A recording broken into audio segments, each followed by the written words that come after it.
Hi, Kristen. Hi, Kevin. How are you? Well, I'm happy because we're outside. Yes, it is finally summertime in Buffalo. We hit 80 a couple times this week. And it's rainy, so It is we're rainy, but the undercover, sun but is trying to peek out. So we are on our back deck, which we're talking about doing some episodes from here at the summer. And because we don't have to be inside, which a lot of the time of the year in Buffalo, it's it's inside weather, at least for you. Like I like outside, I like the cold. I don't like the wet. I think as I'm getting older, I don't want it super, super hot. I used to love, like, I would not go in water if it was under 83 degrees outside. Like, I wouldn't go in the pool. Yeah. Well, But I hate 83 degrees. now That's it's hot. just very uncomfortable. And the other day it was funny because even was that Friday when it had cooled down a little bit, the weather was changing and the humidity was moving in, and Oh, yeah. that was awful. Yeah, it was really humid. I hate but the not- yeah. humidity. So the South, I don't know. We'll come to visit, but we're never going to live there again for so many reasons. And It's the like heat and traffic are really one and two. Oppressive heat in It the is. South. Like it pushes down on you heat. It is. But And, so that's different up here. Normally we don't have that humidity. But this weekend we went over to the Windmill Market in Penyan, which was really cool. yesterday, But it was really, really crazy because we have the smoke from the Canadian wildfires. yep. And it was just like this fog through the valleys going over there. I mean, it was crazy. Like you literally, and when we came home last night, coming across the first bridge, you couldn't see Niagara Falls, which is very, very odd. Yeah. So, it's kind of weird that it's either bad weather or this, or yesterday there was a super high air quality alert thing. Yeah. And so it's always something. And like we always have an excuse not to get out and enjoy Buffalo Well, I or don't think the we North, use that I will say. excuse. I think we But get a out lot of people do that. It's like, oh, well, it's too hot, it's too cold, it's too wet, it's too dry, it's too foggy, it's too smoky. That's a new one. I feel like we're in LA. But that's a new one. But there's always these things that we have that if we let them, they can be excuses as to why we don't do things we actually enjoy. And in marriage, that's the case so much of the time. We're so worried about, well, if he only did this and this and this, then I would do this and everything would be perfect. And we forget that, life's not perfect. We can just look at the weather. We can look outside. Whereas if we're in the South, I mean, I grew up there in Virginia. We lived in North Carolina. Your parents were in Florida for a long time. We'd go down there Yeah. and like, you can just totally flip it to, wow, it's just too hot. It's that you can't breathe. You can't go outside in the middle of the day. Well, that's when things are open and when you can go do things, Yeah. but then the whole thing just gets reversed and stuff like that. And it doesn't matter where we are. It's the same thing. And it's just like that in our marriage. It can be kids. Like, oh, if the kids get bigger, then we'll be able to. Oh, if we Yeah. have more money, we will be able to. It's even when you think about having kids. So Yeah. many times you're like, well, When I'm ready, when we we're- have, I don't boom, think boom, it's boom. a good time. I don't think, and sometimes I'm sure those are valid. Like, Yeah. there's probably, you might be in the middle of moving or you might be in the middle of a major thing. But in general, there's always going to be an excuse. Yeah, and like I know we have told people before, I've told people before, like if you're waiting to have kids till everything's perfect, you'll never have a kid. Everything's not always perfect. If you're waiting to move till everything's perfect, like, oh, when this happens and then we'll be able, it just won't happen. If you're waiting for a new job till, the absolute perfect one, when everything's the perfect place, location, boss, time, you're never going to take that job. If it's a career change, if God's telling you, hey, move to Mexico and become a missionary, is it going to be a perfect time? No, because that's uncomfortable to begin with. Or if And I God's, think we need to have discernment in what God's telling us. But if that's the last thing you hear from God and you're wondering yeah, what's next, then you probably should walk through that door regardless of what your interpretation of the situation is. yeah, we I've talked about that book, The Comfort Crisis, before by Michael Easter. And like, we are the first generations here, or very close to the first generations, where we don't worry about where our food comes from because we Yeah. just go to the grocery store. We don't worry about shelter in our house because we can just buy a house or rent a house or whatever it may be. We don't worry about these things because they're so easily accessible. We don't worry for our life, for our health, because honestly, there's not something that's an imminent threat to that every day out there. So when we remove that, we've made everything so easy, we expect it just to be so easy. But people still worry. They do, and marriage isn't easy. It No. challenges that comfort, because every day you have to think of the other person. And if you're doing it right, the way God says, that means the priorities are God, your spouse, and then everything else is going to fall in there. So you have to think of the other person, but you have to think of the other person before yourself. That's it. Like, it doesn't say God, me, Kristen. It doesn't say me, God, Kristen. How many times do we do that? Every day. Every day. I mean, I don't care who you are. I don't care if you're, if you're us who, like, I don't think we're experts, but I think we read a lot of stuff. I think we read a lot of stuff. We listen to a lot of stuff. We've been a lot of places, and we've been through a lot. I think we're called to share our story and to bring issues to light to help others, but that doesn't make you an expert in by any means on anything. No. It might So- mean God is working on us too. Yeah. So we screw up every day. And we have met people who lead ministries and different things and talk to them. Listen to The Naked Marriage or Marriage on the Line, it is now, with Dave and Ashley Willis. They'll tell you, like, they've been doing this for a long, long time, and, leading conferences and talking to couples and helping couples and everything. They screw up every day. We talk to... we're all human. Yeah, So we we should expect that. Exactly. We talk to the pastors of our church, and they will tell you the same thing, And it doesn't matter who it is. Any person you talk to who is honest will tell you, you know what, that's the thing. Being like Christ is the goal. This is the road that gets you there. And until we get to that final end, till we are made perfect with Him, we're going to screw up, and it's going to be hard. So that being said, if we are all human and we are all imperfect, why do we expect perfection? Because we're sinners, and we want what's easy, and we want our way. Because I feel that every person who complains about their spouse is expecting their spouse to make all of the hard changes. Yeah.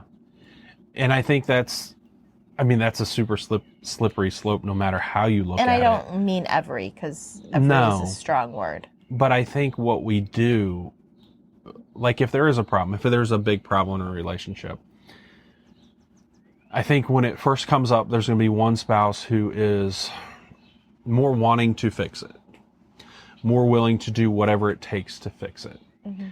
And then there'll come a time when both of you are like literally working at it and giving your best to it.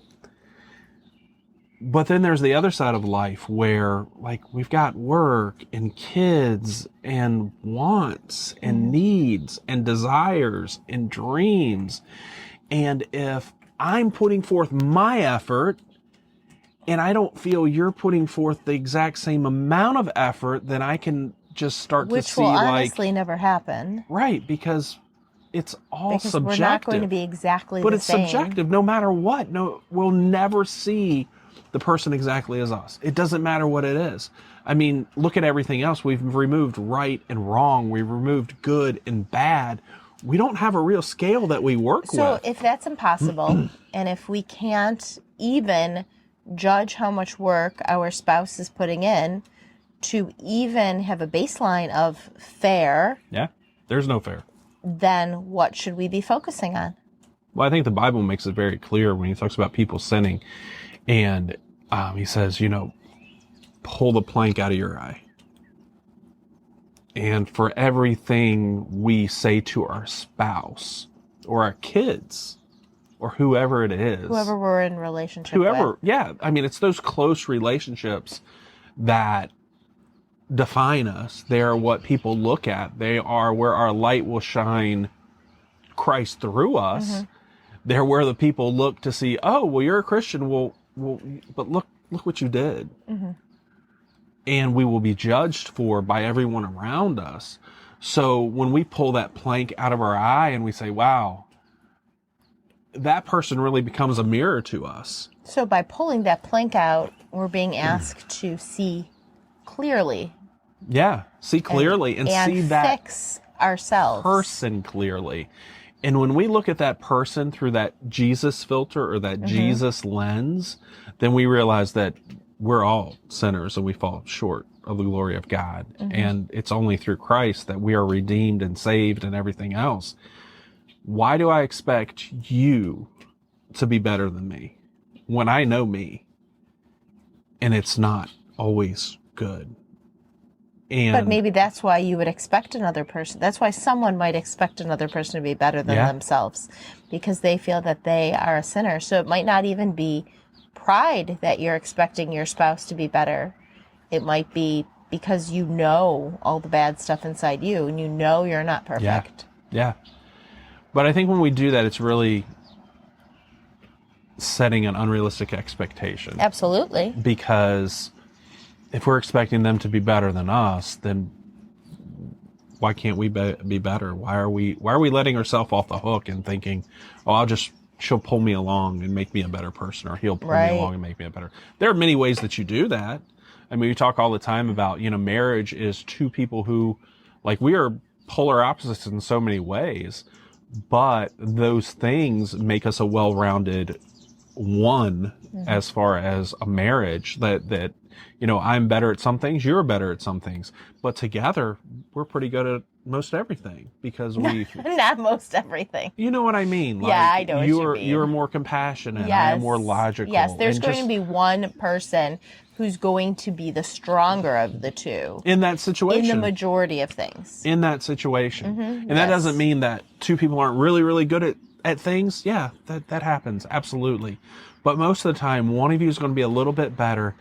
And when we were at dinner with some friends last night, we're at friend's house and there's another couple there, and we're talking about, like, I don't even know how we got on this, but it was about kids and medical stuff, and that, like, in the immediate, like, if there's an emergency, if something bad happens, if you break an arm, whatever it may be, he is the one who in that immediate time can just keep a clear head, do what needs to be done, get to the hospital, get whatever, get that done. But once they're there, then it transitions from him to her, where she steps up and he's just like, all right, because as the one who does that in our relationship, like, okay, I can get us through whatever, but there's a time where it's like, oh, okay, I just need to, like, step back from this. And, like, that's what they were saying, that, like, and then she takes over and she does make sure everything's good there, and then she takes care beyond that and stuff like that. And that's just the way God made them. Well, that was a good picture, too, of two coming together to have differences that complement each other rather than... Yes. It's really easy for someone to place blame on the other person for not having that same ability or skill or doing something well. So if in the heat of a crisis, she's like, oh, I don't know what to do next, he could very well get mad at her for that rather than identifying, this is my area, I'm doing this, come on, I'll carry you through this. Yeah. And that's part of that two become one, in Genesis, where it talks about, they get married and two become one flesh. And it's really cool because we're going through premarital with we got so many people getting married right now. It's really cool to see that. And that's one of those things that we really try to instill into them. It's kind of like following Christ, where people will think, oh, all right, I'm going to try this Christian thing. I'm going to go to church. I'm going to raise my hand. I'm going to get baptized. And I got to stop doing this. I got to give this up. Oh. And it's kind of, people have the same perspective on marriage sometimes when they're not married or when they're coming into it, or like, I'm going to get married. And then you get there and almost there. it's like, oh, what am I doing? Now I got to stop doing this and this and this. But isn't that almost how people view like bachelor parties? Like that last goodbye to the single life, or bachelorette parties that Yeah. last like in everyday culture. Yeah. Like, but because they have to stop. yeah, it is. And I think it's like, it's kind of like that last meal before an execution. Yeah, You know what I yeah, mean? It's like, exactly. it's illogical. It's illogical. It's totally illogical. And when we look at it in that perspective, like becoming a Christian, it's like, oh, all right, it's Saturday night. I'm going to go to church tomorrow. I'm going to give my life to Christ. Oh, tonight I'm going to go out and snort some coke and get drunk and do everything. Why? Why? You know? And that bachelor party thing and the bachelorette party and stuff like that, like, oh, what happens in Vegas stays in Vegas, however you want to look at it. Why? You're getting something so much better. Like, it's this great gift to unpack that. And I actually, we haven't talked about this in a while, but it's interesting that you brought up the salvation where people say, I have to give up. Mm-hmm. Because I remember, this was probably years ago, that you had said something that was really impactful about that you're not giving things up. God's replacing your wants with new wants and new desires, and you're becoming a new creation with that. And I've always thought that was just like profound, maybe simple, but sometimes the simplest things are so profound. Well, and people lose sight of that. Yeah, and that's not me. That was Pastor Al. Okay. But maybe it impacted you so much that I remember you communicating. No, him and I had a conversation one day walking through the chapel, and I forget, he preached that in the message, and then I said something to him about it, and it's like, you know, we think, oh, we got to get cleaned up and we got to do this and we got to give up this, and this. And he said, but that it happens from the inside out. Yeah, that's good. We're not giving things up. We're changing what we're in love with. We're changing the things that we desire because we've replaced the selfishness in our heart with Jesus. Mm-hmm.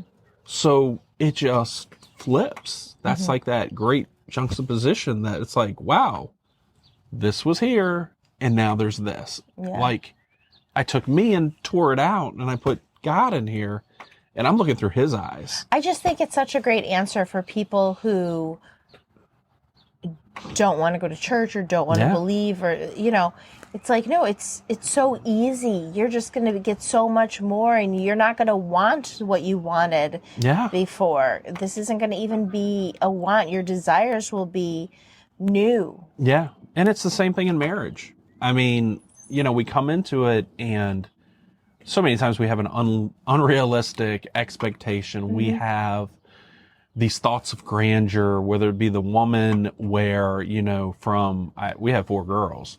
So I have seen this their entire lives where they are programmed by society and the world that, you know, today's society. That, okay, well, this is what happens. You're going to fall in love, and you're going to marry your prince, and you're going to live happily ever after. And we can do it however we want, say it however we want, but that's literally part of the American dream. That's the goal for little girls. Yeah. But then society, I think, is trying to reprogram little girls to say that's not really your goal. Mm-hmm. You don't need to do that. So you have grown up with this desire because that's the little girl story. But then the young adult woman story is you don't need a man. Yep. Now you are the one to call the shots. Yeah, don't let that desire is take almost who you are or tie you down or control you. But that male desire is almost so twisted that they want someone who will love them unconditionally, be there for them unconditionally, provide them with everything they need, but also not speak, and also do what they want them to do, and also let them call the shots, and also be passive, but also be a man. It's like, it's such a, like, this person just doesn't exist. No. And neither the male nor the female exist. And I think it's kind of like when that American dream thing that, oh, well, if you work hard and you do this, then, you know, you get this and you'll live happily ever after. The problem with that is we're putting that all upon ourselves. Mm-hmm. And when we put the burden upon ourselves for the reward, then we are just going to work toward that reward, and however we interpret it that day. So that may be, oh, I got to work harder. I got to keep work, so that at the end I get this payday of whatever it is. Or, oh man, you know what? I want to have kids and I got to put all my time to them so that they're going to turn out great and that they're going to live happy, and then I get to be happy. But we're not focusing on all the stuff in the day. We're just going towards this goal. And also and that with dream, that, you're putting yourself above God's will for them. Yes. You're putting yourself above God's will for your marriage. You're putting yourself above God's will for your life. Yeah. And you become more important than God in your eyes. Yeah. And I think if you just look at us, you know, as far as like when we were growing up, I don't know, we're at that, like, I guess midlife thing. But when we were growing up, you know, if you look back to when we were in elementary school in the 80s and middle school and then into high school in the late 80s, early 90s. Compared to now, as we have daughters who 3 have just come through and we got 1 still in high school, it's a different world. Oh, yeah, like, for sure. We see the changes. These kids have not gone, they don't go through the same stuff we went through. They go through stuff, it's accelerated. Like, if I think of all the things, like when you got to high school and those things that happened on the bus and like even drinking or whatever it was, there's kids doing that in elementary school. Yeah, that blows my mind. In middle school, and there's kids drinking and doing drugs and smoking and vaping and having sex and really running wild that are in elementary school and middle school. And it's the norm. It's not the exception. I think that's it. Like, there was always an exception. But everyone knew it was bad, and everyone knew it was not accepted. Yeah. And I think that that's difference in culture. Now, that being said, I do feel that when we were growing up, there definitely was a culture of adults that thought their childhood was that so much better than ours. So I think that that's probably a generation thing. Like, ours will be like, wow, we never had this when, you know. But whether it's that, whether it's waiting for the perfect time, like we started the conversation out, or whether it's wanting your spouse to be perfect, the answer is all the same. Yeah. It's just surrendering to God's will in all of those areas. Yeah. Because as soon as we put our wants or our needs, that's when they start to fall apart, because we can't do it in our own strength. And we can. It's only by Christ who strengthens us. And when we take him out of the equation, then it's just going to be, we're just going to grasp at everything that comes along every day, that whatever the desire is of our heart. And it's not even taking him out of the equation of your life, because you might be going to church, you might be going to your small group, you might be having your Bible time in the morning, your prayer time, you might be doing those things, but still not surrendering that part, that piece fully to him either. Yeah. And that's so important, that there's a lot of people who play church. There's a lot of people who don't even play. They don't even go to church, but they're like, oh, do you believe in God? Yes. I'm a Christian. Well, is there any fruit in your life that shows that? Do you live a life that shows that? Are you, following, as John Mark Comer says, following the way? Yeah, Are you doing those spiritual disciplines? Are you trying to better yourself? Is your end goal to become like Jesus? Or like Jesus, and what Christ wants for your life Yeah. versus what you want for your life. Yeah. Do you have a goal for your marriage? Do you feel like God's calling you to something? Do you feel Right. like, Be open to his calling. Yeah. yeah. And if you do, are you following it? I mean, that goes back to that whole thing too. And I think a lot of people hear God's call. And I think at the end, there's a lot more people who will be guilty of a sin of omission instead of commission. Yeah. Whereas like, all right, God, I hear you, but it's not like the right I've been time. living really good. I've been doing all of this. I got My this. good should outweigh the bad. Yeah, I got this. I'll take care of this. I don't need you in this part. That one little thing that we hold on to. Or it may be the whole thing. It's like everything's going really good. God, I got this. I don't need you. When something happens, I'll be right there calling you like, oh God, I really need help. God, please help me. I'm whatever it is. Mm-hmm.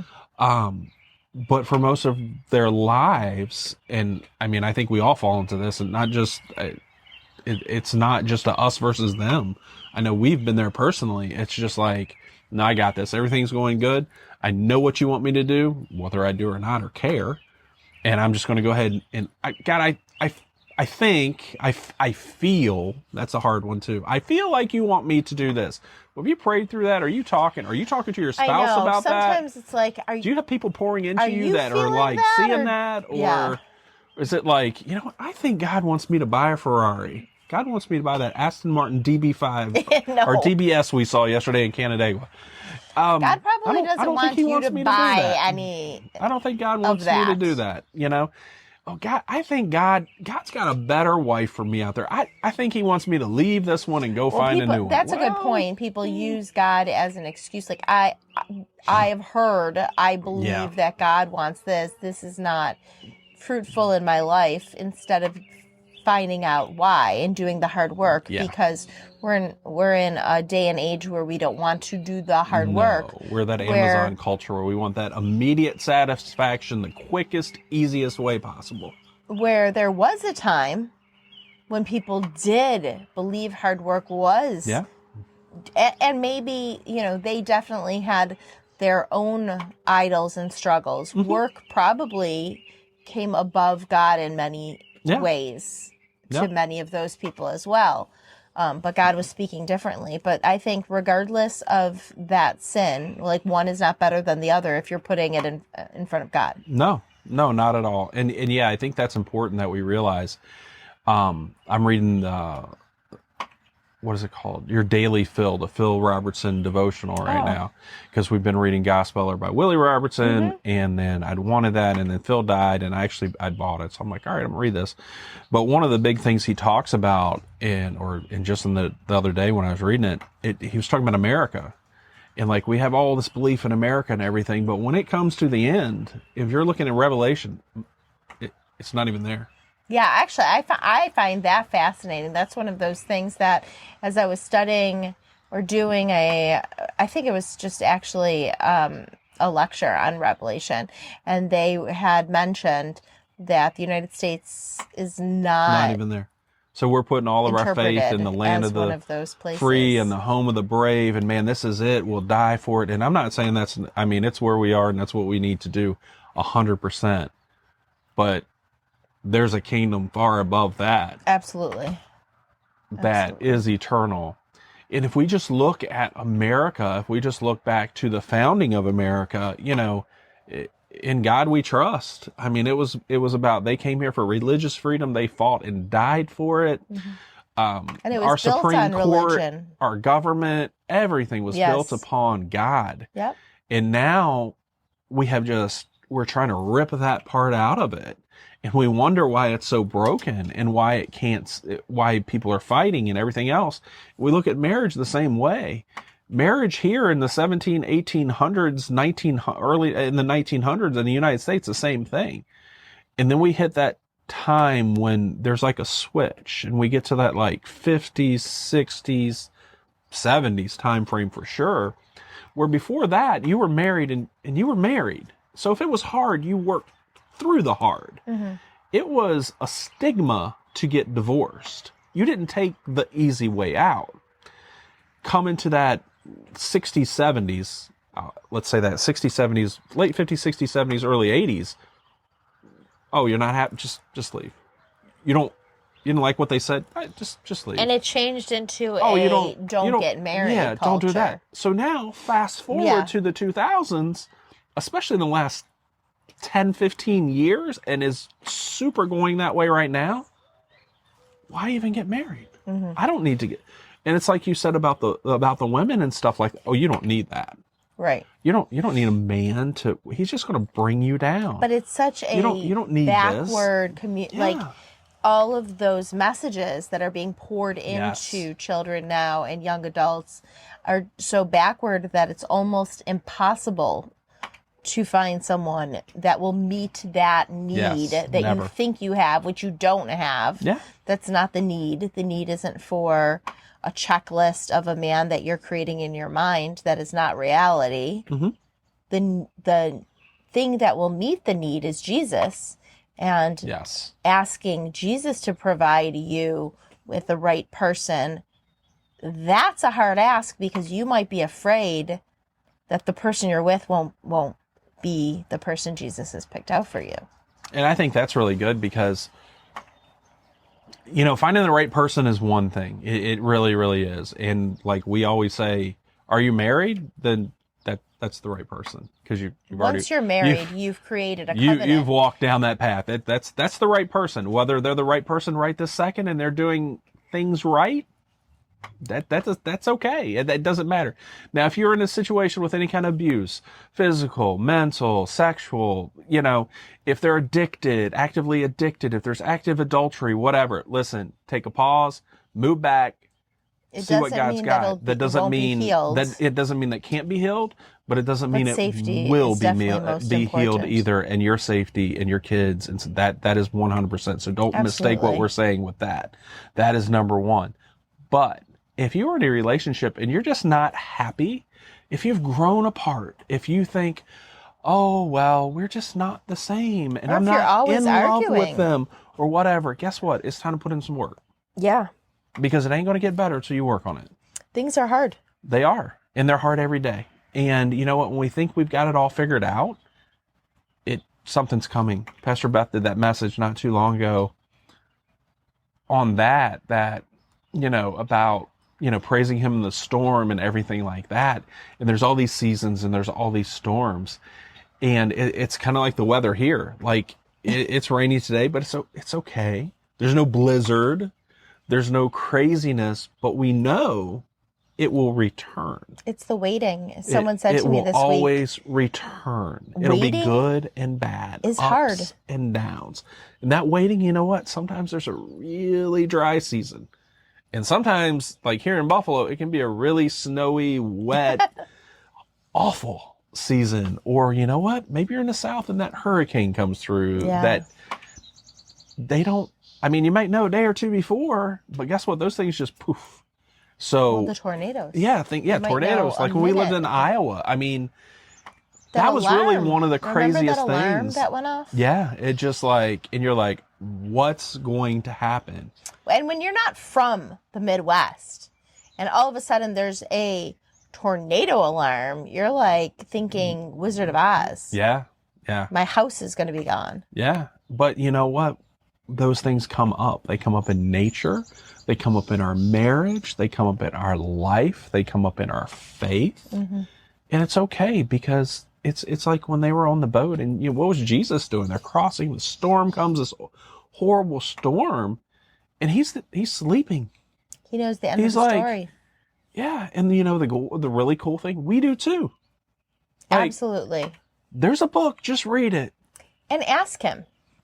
Ask him for his peace. Yeah, because his peace can change everything. Yeah. His peace turns a bad marriage good, a hard day easy. That doesn't mean it's easy, but the peace and joy that comes through a relationship with him changes everything. And someone might ask about that. And even in the Bible, it says a peace beyond our understanding. Yes. Like we can't even explain what that looks like or feels like or is, because the Bible even tells us we're not to understand it. Yeah, and I think that's that's one it took me a long time too. When we follow Christ, we will find a peace and we will see things differently. And it's kind of like what Paul talks about as we grow. And, you know, it's that whole the feeding thing, and you eat milk, and then it's just a natural progression in our discipleship, our understanding. It goes from knowledge to wisdom and all that kind of stuff. But peace and joy are the exact same way. We find peace and joy through Christ, and doing that, and the way we do that is we give it all to Him. Yeah. And until you have actually done it, until you've actually walked through that, then you can't understand it. And I didn't for many, many years. And then I read this book by Jimmy Evans, 21 Days to Inner Healing. If you guys know us, it's the green book that we always talk about. I'm telling you, if you make it through that, and it's not 21 days, because it's hard. It goes through every relationship in your life from beginning to now, and really, as you look at it and think through it, and surrender it'll it, bring things right? back that you don't even, that's hidden in there. There's walls around that you don't even want to. But if you can get through that book, you will feel that peace and joy that is totally unexplainable, understandable to people. And it's what our heart truly desires. It's the thing we chase all our lives. We fill it with other things. It's the peace and joy of Christ in our heart. And it happens through true surrender. Yeah. Like, you have to fully trust God to take it. Yeah. And I think that's the hard part. And it's not something we just naturally do. No. It's not something we naturally can do. Yeah. We have to work towards it. And it is, everybody's pace is different too. And I think that's one thing in marriage that we miss. Like, we can both be unbelievers. We can start going to church, and we walk in and we can raise our hand the same day, but we're not going to be on the exact same path. We're on a path together, but sometimes one's a little further than the other one. And that's the way it's always going to be. Because we're not identical. That's the way we're always going to be in our marriage and in our faith and everything else. And it's easy when you're the one ahead to get discouraged, because why aren't you here with me? Or when you're one behind, it's also easy to get discouraged. It's like, God, why not? Why am I not here? Yeah. But the big thing is, God is there. Comparison, like comparison will kill your joy. Absolutely. But so, yeah. So all over the place, but really leading back to one thing, which is relationship with Jesus. And all of those things that we've talked about, that is just the one constant that you can lean on through it all, through the trials, through the differences, through the danger of looking for it in your spouse versus in Jesus. Yeah, and there's going to be those seasons. Right now, we're in the wet season. June showers bring. But everything's so nice and green. Green. Yeah, it looks like we're in like the Pacific Northwest here. But yeah, no, it is. And we all have those seasons, and those seasons, there's the ebb and flow. One of the best things I ever heard is we all want to live on that mountaintop, the high and everything. Oh, that's good, yeah. But that can't sustain life. If you go up on top of the mountain, life is not sustainable there. On the other side of that, if you go down to the depths of the sea, that doesn't sustain life, not human life. So we're not going to live there either. We're going to live in the in-between. So hopefully next time we do the deck again, it'll be sunny and beautiful. And this was but we do have birds. Deck trial, because we didn't want to be in a dungeon. Yeah, the podcast studio's in the basement, which is not the nicest place, especially this time of year when it's sunny and green and there's cozy birds there, and we have the fireplace on, and it's wintertime, but not in June. Yeah, this is a different season. We'll have people, and we'll sit. And around the table, we're going to go places. We're going to go to some people's houses, some other places. We're going to do different stuff.